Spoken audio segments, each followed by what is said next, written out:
সুস্থ থাকতে পারি। আল্লাহ যেন আমাদের সকলকে এই বিপদ থেকে রক্ষা করে।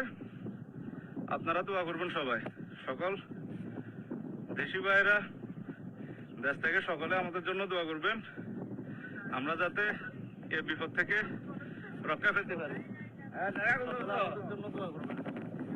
সবাই দোয়া করবেন, সবাই দোয়া করবেন। যারা কুয়েতে আছেন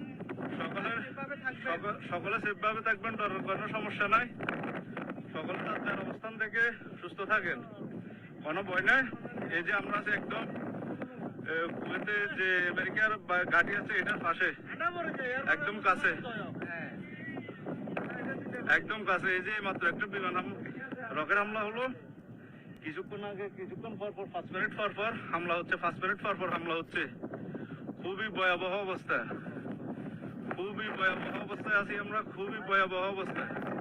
এই যে আমেরিকার ঘাঁটি এখান থেকে আমাদের থেকে সর্বোচ্চ 2 কিলোমিটার। আল্লাহ মাফ করুক, আল্লাহ আমাদের সকলকে রক্ষা করুক। যারা কুয়েতে আছেন, সালমিতে আছেন, সকলকে বলতেছি নিরাপদ স্থানে থাকেন, সকলে সুস্থ থাকেন, মনোবল হারানোর কোনো দরকার নেই।